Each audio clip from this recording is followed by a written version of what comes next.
Welcome to prime time news. Detail చూద్దాం. Social మీడియాలో వ్యక్తిత్వ హరణం చేస్తే అదే వారికి చివరి రోజు అని సీఎం చంద్రబాబు ఘాటుగా హెచ్చరించారు.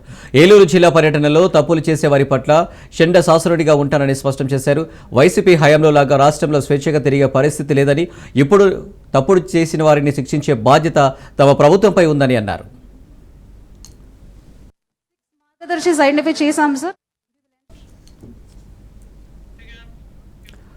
జగన్పై ఏపీ బీజేపీ చీఫ్ పురంధేశ్వరి ఆగ్రహం వ్యక్తం చేశారు. ఎంతో కష్టపడి ఐపీఎస్ ఉత్తీర్ణత సాధించి యూనిఫామ్ సాధించారని అన్నారు.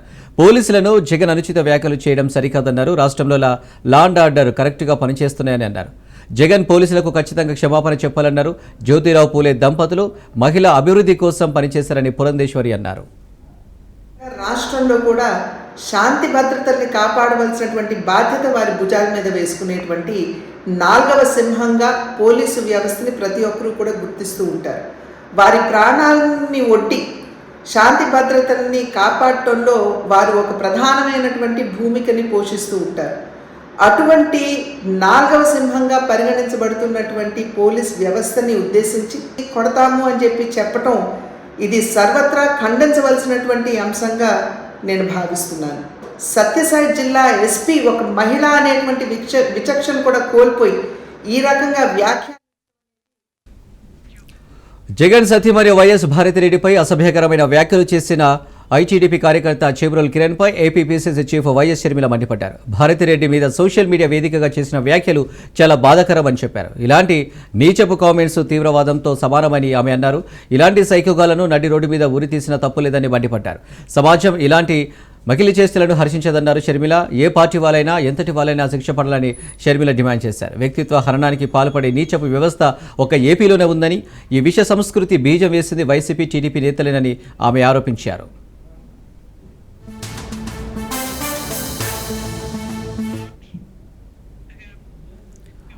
తిరుమల గోశాలలో దారుణ పరిస్థితులు ఉన్నాయన్నారు వైసీపీ నేత భూమన కరుణాకర్ రెడ్డి. 3 నెలల్లో గోశాలలో 100 గోవులు మృతి చెందాయన్నారు. ఈ విషయాన్ని కూటమి సర్కార్ రహస్యంగా దాచిందని ఆరోపించారు. ఇంత జరుగుతుంటే పవనానంద స్వామి ఏం చేస్తున్నారని చెప్పారు. తిరుమల ప్రతిష్టతను కూటమి సర్కార్ దెబ్బతీస్తుందన్న భూమన, భగవంతుడితో సమానమైన గోవులకు ఈ పరిస్థితి ఎదురైందన్నారు. మూగజీవాలు దిక్కుమొక్కు లేకుండా మరణిస్తున్నాయని, ఈ మహాపాపం కూటమి సర్కారుదేనని తెలిపారు.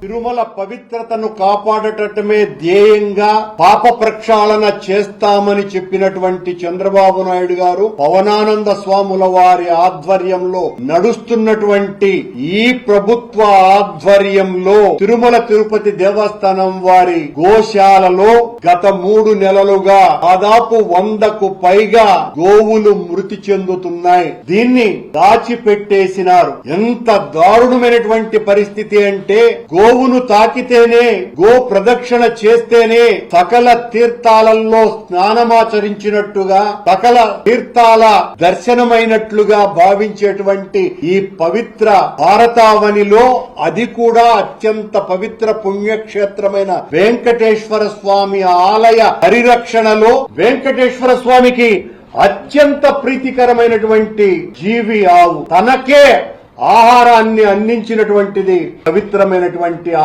తల్లి. ఈ మూసి పునర్జీవ ప్రాజెక్టు పనులను వేగవంతం చేయాలని సీఎం రేవంత్ రెడ్డి ఆదేశించారు. బాబుఘాట్లు తలపెట్టిన గాంధీ సరోవర్తో పాటు మీర్ ఆలం ట్యాంక్పై నిర్మించనున్న బ్రిడ్జి నమూనాలను సీఎం పరిశీలించారు. మీర్ ఆలం ట్యాంక్పై బ్రిడ్జి నిర్మాణ పనులకు జూన్లో టెండర్లు పిలవాలని అన్నారు. ఈలోగా అందుకు అవసరమైన సర్వేలు, నివేదికలు, ప్రతిపాదనలు, డిజైన్లతో డిపిఆర్ను సిద్ధం చేసుకోవాలని ఆదేశించారు.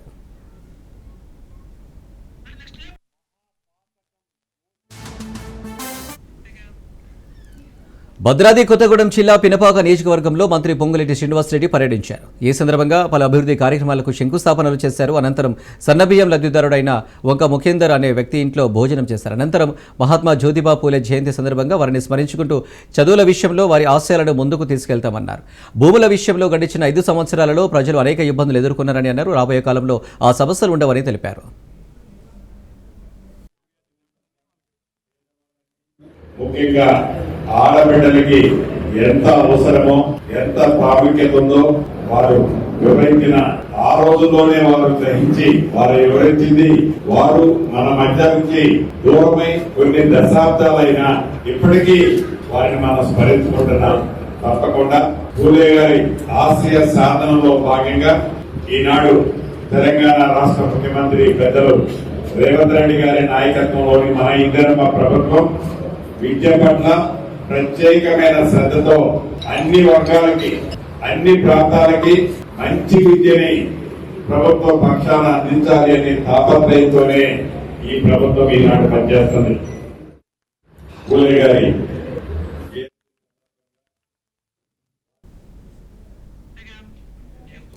హెచ్సీలోని ఆ 400 ఎకరాలు అటవీ భూమి అని అన్నారు మాజీ మంత్రి కేటీఆర్. ఈ భూముల వెనుక 10,000 కోట్ల స్కామ్ ఉందన్నారు. వాల్టా ఫారెస్ట్ యాక్ట్ చట్టాలను ప్రభుత్వం ఉల్లంఘించిందని ఆరోపించారు. హెచ్సీలో పర్యావరణ విధ్వంసం జరిగిందన్నారు. ట్రస్ట్ అడ్వైజరీ కంపెనీ ప్రభుత్వానికి 170 కోట్ల లంచం ఇచ్చిందన్నారు కేటీఆర్. మోసం, విధ్వంసం, దృష్టి మళ్లించడం కాంగ్రెస్ విధానమని ఓ బీజేపీ ఎంపీ సహకారంతో స్కామ్కు తెరలేపారన్నారు. అననం మాత్రమే కాదు, మూగజీవుల ప్రాణాలు తీయడమే కాదు, రేవంత్ రెడ్డి గారి ప్రభుత్వం చాలా సక్సెస్ఫుల్ గా ఒక అతి పెద్ద ఫైనాన్షియల్ ఫ్రాడ్ అనే దానికి కూడా ఈ సెంట్రల్ యూనివర్సిటీ పక్కన ఉన్న అటవీ భూములు ఏవైతే ఉన్నాయో వాటిల్లో వారు చేయడం జరిగింది. ఇది ఒక నేరపూరిత కుట్ర, క్రిమినల్ కాన్స్పిరసీ, విశ్వాసఘాతకం తెలంగాణ ప్రజల పట్ల.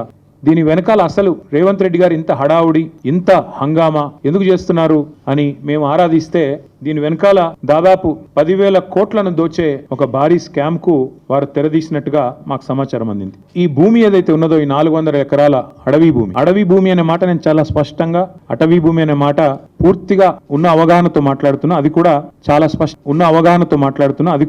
చాలా స్పష్టంగా సుప్రీంకోర్టు తీర్పుల ఆధారంగా మాట్లాడుతా ఉన్నాను. ఎందుకంటే నిన్న హరీష్ రావు గారు మీకు చెప్పారు, మీరు చూశారు. సుప్రీంకోర్టు 1996లోనే కేటీఆర్ పై ఫైర్ అయ్యారు టీపీసీసీ అధ్యక్షుడు మహేష్ కుమార్ గౌడ్. గత 10 ఏళ్ల బీఆర్ఎస్ పాలనలో వేలాది ఎకరాల భూమిని విక్రయించారని ఆరోపించారు. కేసీఆర్ ప్రభుత్వం హైదరాబాద్ చుట్టూ ఉన్న వేలాది ఎకరాల భూమిని తమ వారికి కట్టబెట్టిందన్నారు. కంచె గచ్చిబౌలి భూముల గురించి గత 10 ఏళ్లలో ఎందుకు పోరాడలేదని ప్రశ్నించారు. హైదరాబాద్ కేంద్ర విశ్వవిద్యాలయం భూముల కోర్టు వివాదంలో ఉన్నప్పుడు ఎందుకు పట్టించుకోలేదో చెప్పాలని డిమాండ్ చేశారు.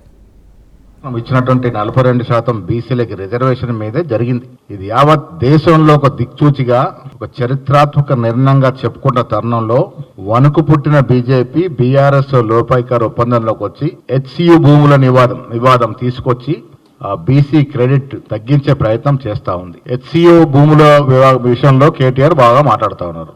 నేను కేటీఆర్ గారిని మీ ద్వారా తెలంగాణ ప్రజల తరఫున ఛాలెంజ్ చేస్తా ఉన్నా, మీరు 10 ఏళ్ల కాలంలో మీరు హైదరాబాద్ లో ఉన్నటువంటి బంగారం లాంటి ప్రభుత్వ భూములు ఎన్ని వేల ఎకరాలు అప్పనంగా అమ్మేశారు, ఎన్ని వేల ఎకరాలని మీ అనుయులకి కట్టబెట్టారు, ఎన్ని వేల ఎకరాలని డిఫారెస్ట్ చేశారు, కొండలు కరిగిపోయే రకంగా పనులు జరుగుతా ఉన్నాయి. మీరు అప్పనంగా భూ విధ్వంసం చేసి విచ్చలవిడిగా Hyderabad in and around Hyderabad ఉన్న భూముల్ని మాయజాలం చేసి అమ్మినటువంటి రోజులు ఇంకా ప్రజలు మర్చిపోలే. ఈ రాష్ట్రంలో లక్షల ఎకరాలు హైదరాబాద్ ఒక్క నిజామాబాద్ ఎంపీ ధర్మపురి అరవింద్ సంచలన వ్యాఖ్యలు చేశారు. తెలంగాణలో సీఎంను మార్చాలని కాంగ్రెస్ హైకమాండ్ ఆలోచిస్తుందని అన్నారు. తెలంగాణ కాంగ్రెస్లో ముఖ్యమంత్రి అయ్యే అన్ని అర్హతలు మంత్రి శ్రీధర్ బాబుకు ఉన్నాయని హాట్ కామెంట్ చేశారు. అయితే పార్టీలోని కొందరు నేతల్లాగా శ్రీధర్ బాబుకు అక్రమ వసూలు చేయడం చేతకాదని, అందుకే ఆ పార్టీ అధిష్టానం వెనుకడుగు వేసిందని కీలక వ్యాఖ్యలు చేశారు. అక్రమ వసూలుకు పాల్పడటం, అధిష్టానానికి మూటలు పంపించడం శ్రీధర్ బాబుకు కూడా తెలిసి ఉంటే ఆయనే సీఎం అయ్యేవాడని అన్నారు. ధర్మపురి వ్యాఖ్యలు ప్రస్తుతం తెలంగాణ రాజకీయాల్లో తీవ్ర దుమారం రేపుతున్నాయి. మాట్లాడుకొని వచ్చి 5 ఏళ్ళల్లో ఊర్లలో చిన్న చిన్న చెరువు తూములు ఉంటాయి, అవి కూడా ఒక్కటి కూడా రిపేర్ కాలే. ఇన్ని రోజులలో ఒక రోడ్ వేయలే, ఒక వ్యవసాయ విధానం లేదు, ఒక ఇండస్ట్రియల్ పాలసీ లేదు, ఒక అడ్మినిస్ట్రేటివ్ పాలసీ మాత్రం ఉంది. సిసిపియు కోర్స్ చేసినట్ట Revanth Reddy, collect pay and use. 50 కోట్లు తీసుకుపోయి రాహుల్ గాంధీకి ఇచ్చి పిసిసి ప్రెసిడెంట్ పదవి తెచ్చుకుంటానని నేను అంటలేను, అప్పట్లో కాంగ్రెస్ వాళ్ళే అన్నారు. మళ్ళా 4,000 కోట్లు 5,000 కోట్లు మాట్లాడుకొని వచ్చి 5 ఏళ్లలో సంవత్సరానికి 1000 కోట్లు ముఖ్యమంత్రి పదవి తెచ్చుకున్నాడని వాళ్ళే అన్నారు. ఇక ఈయన ముఖ్యమంత్రి, ఈయన ఎందుకు కావాలంటే కలెక్షన్ ఈయన మంచిగా చేస్తాడు, అందుకని ఇప్పుడు కాంపిటీషన్ నడుస్తున్నది. ఆడ ఒకటి 8% అంటున్నాడు, ఒక 10% అంటున్నాడు మంత్రి, ఇంకోటి 12% అంటున్నాడు. ఆ పొంగులేటి శ్రీనివాసరెడ్డిని ఈ మధ్య తీసి భగవాడేసినట్టున్నారు. ఆయన మెయిన్ ఫైనాన్సర్, వీళ్ళకి ఆయన రూపాయి ఫైనాన్స్ చేస్తే 10 రూపాయలు సంపాదించేసిండని పక్కకు పెట్టిండి, ఇంకా నాకంటే ఎక్కువ సంపాదించేస్తాడేమో అని కాంపిటీషన్లో ఈ రకంగా నడుస్తూ ఉన్నది వీళ్ళ ప్రభుత్వం. మహాత్మా జ్యోతిరావు పూలే జయంతి సందర్భంగా నివాళులర్పించారు BRS MLC Kalvakuntla Kavitha. Main compound వద్ద పూలే విగ్రహానికి పూలమాల వేసి అంజలి ఘటించారు. బహుజనుల సాధికారతకు ప్రతీకగా పూలే విగ్రహాన్ని అసెంబ్లీ ఆవరణలో ప్రతిష్ఠించాలన్నారు ఎమ్మెల్సీ కవిత. పూలే విగ్రహ ఏర్పాటు సాధనకై అనేక కార్యక్రమాలు చేపట్టి ప్రజల మద్దతు కూడగట్టామన్నారు. రిజర్వేషన్లకు 50% పరిమితి అడ్డంకి తొలగిపోయిందన్నారు ఆమె. ఈడబ్ల్యూఎస్ రిజర్వేషన్ అమలుతో 9 రాష్ట్రాల్లో 50% పైగా రిజర్వేషన్లు అమలు అవుతున్నాయన్నారు. కాబట్టి బీసీలకు 42% రిజర్వేషన్ల బిల్లును కేంద్రం ఆమోదం కోసం రాష్ట్ర ప్రభుత్వం ఒత్తిడి చేయాలన్నారు కవిత. కులగణన వివరాలను గ్రామ పంచాయతీల వారీగా బహిర్గతం చేయాలని డిమాండ్ చేశారు. అనుమానాలు పటాపంచలైపోవాలంటే కులాల వారీగా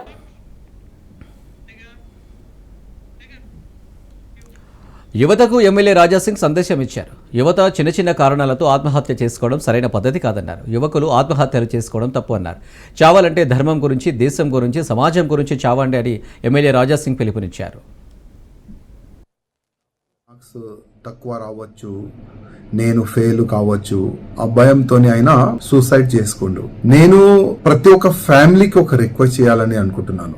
ఎక్కువ ప్రెషర్ వేయకండి మన పిల్లల పైన. ఫ్యామిలీ ప్రెషర్ వల్ల, స్కూల్ ప్రెషర్ వల్ల, కాలనీ ప్రెషర్ వల్ల, ఫ్రెండ్స్ ఉంటారు కదా దోస్తులు, వాళ్ళ ప్రెషర్ వల్ల పిల్లలు సూసైడ్ మార్గం చూస్తారు. కానీ సూసైడ్ మార్గం చూసే ప్రతి ఒక్క యువకులకి నా ఒక నివేదిక, మీరు మా దేశానికి ఒక ఫ్యూచర్, మన స్టేట్ కి మీరు ఒక ఫ్యూచర్, దాని గురించి మీరు ఒక ఆలోచన చేయండి.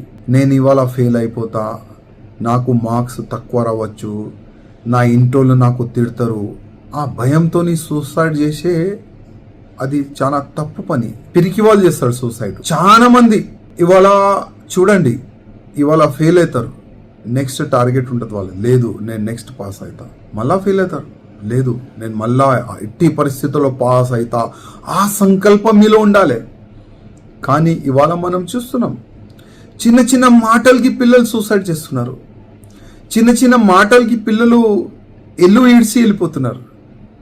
అది చాలా తప్పమ్మా. ఒకసారి మీ అమ్మ నాన్న ప్లేస్ లో మీరు ఉండి చూడండి, ఎంత బాధ కలుగుతుంది. అందుకోసం దండం పెట్టి రిక్వెస్ట్ చేస్తున్నా, సూసైడ్ మార్గం చాలా తప్పు మార్గం. వేరే మార్గం లేదు, నేను చావాలే అంటే ఒక సమాజ మంచి పని గురించి చావండి, దేశ రక్షణ గురించి చావండి, హిందూ ధర్మ రక్షణ గురించి చావండి.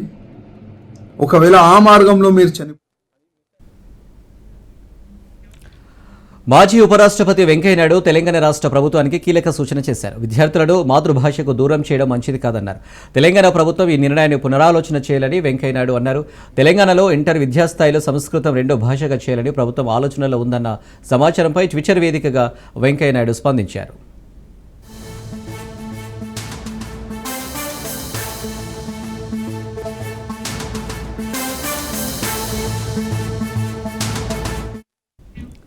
ప్రభుత్వ జూనియర్ కళాశాలలో ఇంటర్మీడియట్ స్థాయిలో సెకండ్ లాంగ్వేజ్గా సంస్కృతం అమలు చేయాలని తెలంగాణ ప్రభుత్వం భావిస్తుందని విని విచారించారని అన్నారు. మార్కుల దృష్ట్యా ఈ నిర్ణయం అయితే మాత్రం పునరాలోచన చేయాలని సూచించారు. విద్యార్థులను మన మాతృభాషకు దూరం చేయడం మంచిది కాదని చెప్పారు. సంస్కృతాన్ని బోధించడంలో తప్పు లేదు, అదే సమయంలో మనదైన సంస్కృతిని అందిపుచ్చుకునే దిశగా అమ్మ భాష ఆలంబనగా నిలుస్తుందని వివరించారు. అందుకే జాతీయ విద్యా విధానం 2020 సైతం మాతృభాషకు ప్రాధాన్యత ఇచ్చిందని తెలిపారు. ఈ స్ఫూర్తిని అందిపుచ్చుకొని విద్యార్థులను మాతృభాషకు మరింత చేరువ చేసే దిశగా తెలంగాణ ప్రభుత్వం చర్యలు తీసుకోవాలని మాజీ ఉపరాష్ట్రపతి ఆకాంక్షించారు.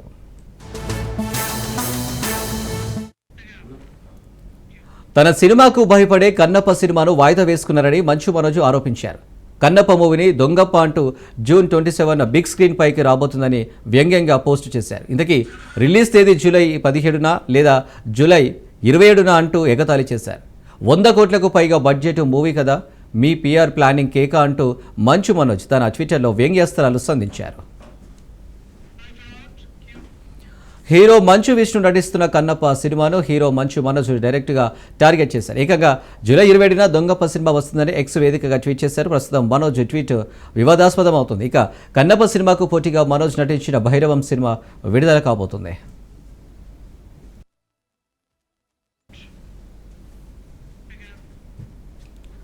నేరేళ్ల ఘటనపై జాతీయ ఎస్సీ కమిషన్ సీరియస్ అయింది. నేరేళ్ల ఘటనపై కమిషన్ని తప్పుపడతారని ఆగ్రహం వ్యక్తం చేసింది. తక్షణమే దుష్ప్రచారం ఆపివేయాలని ఆదేశించింది. లేని పక్షంలో చర్యలు తప్పవని ఎస్సీ కమిషన్ హెచ్చరించింది. నాటి ఘటనపై తీసుకున్న చర్యలను కమిషన్ వివరించింది. ప్రభుత్వానికి పంపిన మధ్యంతర నివేదికను ఎస్సీ కమిషన్ విడుదల చేసింది. బాధితులకు 5 లక్షల పరిహారం ఇవ్వాలని ఆదేశించింది. సంబంధిత పోలీసులను సస్పెండ్ చేయాలని హుకుం జారీ చేసింది.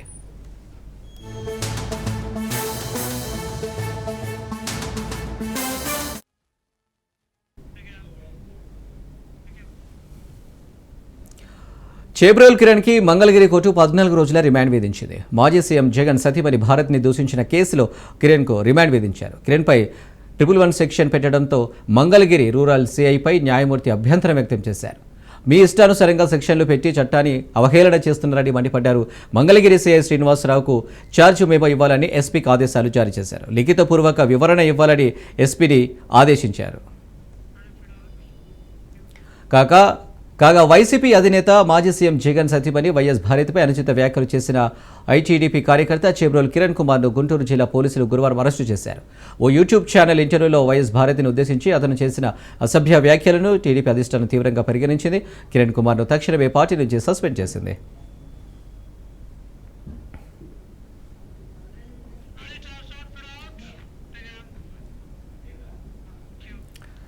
చేబ్రోల్ కిరణ్ను తీసుకెళ్తున్న పోలీస్ వాహనాన్ని అడ్డుపడ్డ ఈ కేసులో మాజీ ఎంపీ గోరంట్ల మాధవ్తో పాటు 6గురిని అరెస్టు చేశారు. 5గురు నిందితులను ముసిగేసి మీడియా ముందు ప్రవేశపెట్టారు. మరోవైపు గోరంట్ల మాధవ్ను పోలీసులు గుంటూరు కోర్టుకు తీసుకొచ్చారు. మాధవ్ను తొలుత నల్లపాడు పిఎస్ నుంచి గుంటూరు జీజీహెచ్కు తరలించిన పోలీసులు అక్కడ వైద్య పరీక్షలు చేయించారు. వైద్య పరీక్షల అనంతరం మాధవ్ను కోర్టుకు తీసుకొచ్చారు.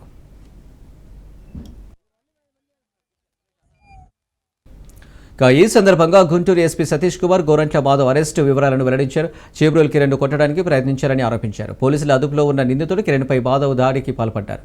పోలీసుల విధులకు ఆటంకం కలిగించారు. ఇది నేరపూరిత చర్య. మాధవ్పై నాన్ బెయిలబుల్ కేసు నమోదు చేశారు. మరో 6గురిని అరెస్టు చేశామని తెలిపారు.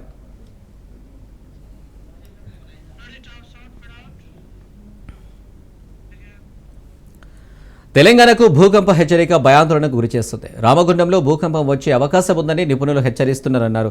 భూకంప తీవ్రత గట్టిగా ఉంటుందని చెబుతున్నారు. ఆ భూకంప తీవ్రత హైదరాబాద్ అలాగే అమరావతి వరకు కూడా ఉంటుందంటున్నారు. తెలంగాణకు భూకంపం వచ్చే అవకాశం ఉందని ఎర్త్క్వేక్ రీసెర్చ్ అండ్ అనాలిసిస్ అనే సంస్థ స్పష్టం చేసింది. తమ పరిశోధనల ఆధారంగా తెలంగాణలో రామగుండం సమీపంలో భారీ భూకంపం సంభవించే అవకాశం ఉందని, ఆ ప్రకంపనలో హైదరాబాద్, వరంగల్, అమరావతి వరకు చేరే అవకాశం ఉందని హెచ్చరించింది.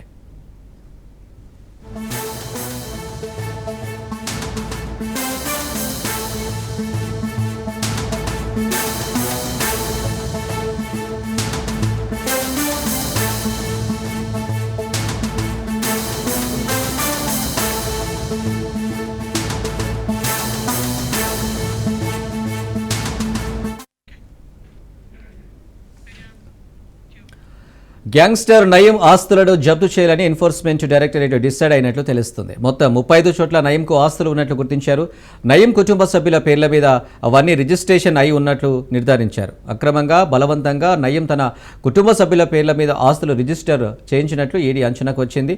2020 మార్చిలో నయీంపై ఈడీ అధికారులు మనీ లాండరింగ్ కేసును నమోదు చేశారు.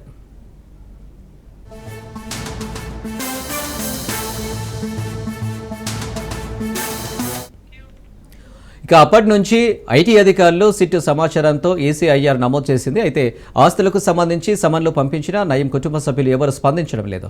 మరోవైపు కోట్ల రూపాయల విలువైన ఆస్తులకు సంబంధించి ఐటీ రిటర్న్స్ కూడా ఫైల్ చేయలేదు.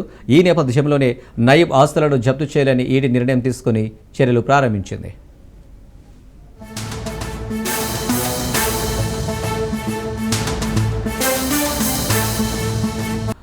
తమిళనాడు బీజేపీ కొత్త అధ్యక్షుడిగా తిరునల్వేలి శాసనసభ్యుడు నైనా నాగేంద్రన్ పగ్గాలు చేపట్టనున్నారు. ప్రస్తుతం రాష్ట్ర బీజేపీ చీఫ్గా ఉన్న అన్నమలై స్థానంలో నాగేంద్రన్ బాధ్యతలు చేపట్టనున్నారు. ఈ పదవికి నాగేంద్రన్ ఒక్కరే నామినేషన్ వేశారు. దీంతో ఆయన నియామకం ఖాయమైంది. నాగేంద్రన్ పేరును అన్నమలై ప్రతిపాదించగా పార్టీ ఇతర నేతలు బలపరిచారు. కాగా నాగేంద్రన్ నియామకానికి సంబంధించిన అధికారికంగా ప్రకటించనున్నారు. నైనార్ నాగేంద్రన్ ప్రస్తుతం బీజేపీ రాష్ట్ర ఉపాధ్యక్షుడిగా ఉన్నారు. తొలుత ఆయన అన్నాడీఎంకేలో పనిచేశారు. గతంలో అన్నాడీఎంకే ప్రభుత్వంలో నైనార్ నాగేంద్రన్ మంత్రిగా పనిచేశారు. ప్రస్తుతం ఆయన తిరునల్వేలి నియోజకవర్గం బీజేపీ ఎమ్మెల్యేగా ఉన్నారు. టీనగర్లోని బీజేపీ రాష్ట్ర ప్రధాన కార్యాలయంలో ఆయన నామినేషన్ వేశారు. ఆయన పేరును బీజేపీ ప్రస్తుత రాష్ట్ర అధ్యక్షుడిగా కె అన్నమలై కేంద్ర మంత్రి ఎల్ మురుగన్ ప్రతిపాదించారు. పార్టీ అధ్యక్షుడు రేసులో తాను లేనని అన్నమలై ఇప్పటికే ప్రకటించారు.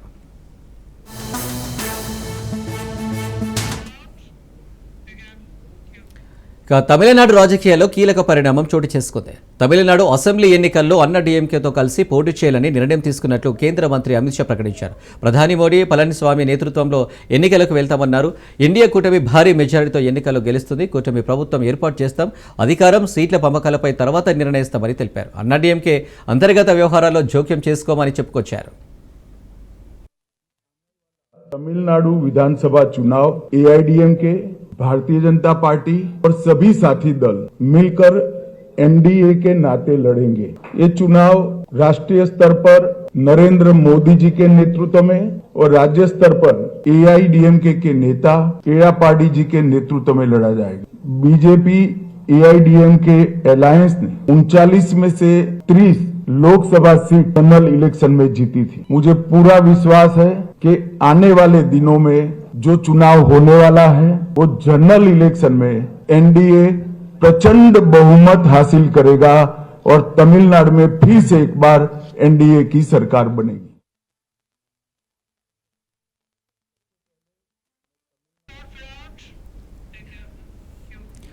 వక్ఫ్ సవరణ బిల్లును సవాల్ చేస్తూ దాఖలైన వివిధ పిటిషన్లను సుప్రీంకోర్టు ఈ నెల 16న విచారించనుంది. MIM MP Asaduddin, DMK party నేత రాజా, ముస్లిం పర్సనల్ లా బోర్డు వంటి పలువురు వ్యక్తులు, సంస్థల నుంచి 10 పిటిషన్లు దాఖలయ్యాయి. వీటి విచారణను 13వ అంశంగా కోర్టు లిస్టు చేసింది. మరోవైపు తమ అభిప్రాయం తెలుసుకోకుండా ఆదేశాలు జారీ చేయదని కోరుతూ కేంద్రం సుప్రీంలో కేవేటు పిటిషన్ వేసింది.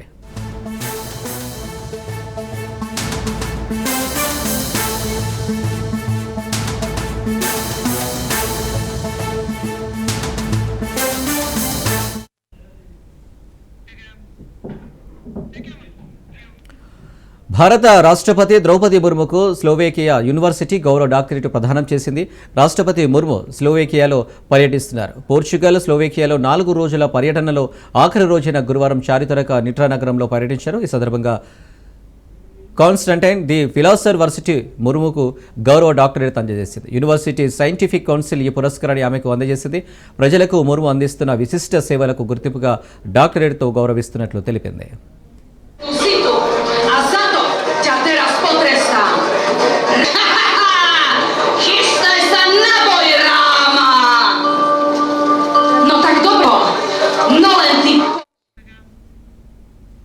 న్యూయార్క్లో హెలికాప్టర్ కూలి 6 మృతి చెందారు. హడ్సన్ నదిలో ఇది కూలిపోయిందని అధికారులు వెల్లడించారు. ఘటనా స్థలంలో బోట్ల సాయంతో అగ్నిమాపక సిబ్బంది సహాయక చర్యలు చేపట్టారు. హెలికాప్టర్ తలకిందులుగా పూర్తిగా నీళ్లలో కూరుకుపోయిందని వెల్లడించారు. గాల్లో ఉండగానే హెలికాప్టర్లోని ఒక భాగం విరిగిపోయిందని అధికారులు పేర్కొన్నారు.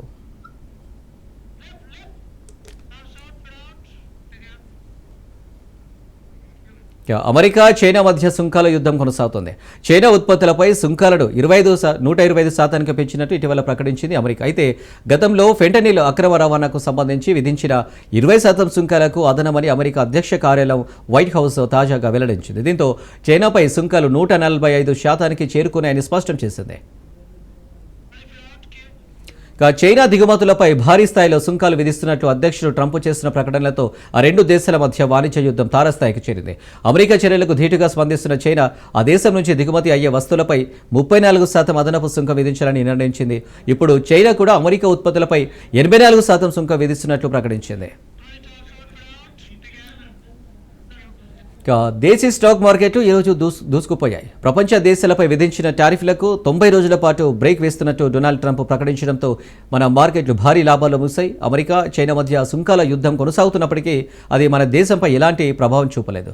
ట్రేడింగ్ ముగిసే సమయానికి సెన్సెక్స్ 1310 పాయింట్లు లాభపడి 75,157కి ఎగబాకింది. నిఫ్టీ 428 పాయింట్లు పుంజుకొని 22,828 వద్ద స్థిరపడింది. ఇవి అప్డేట్స్. మరిన్ని అప్డేట్స్ కోసం చూస్తూనే ఉండండి రాజ్ న్యూస్.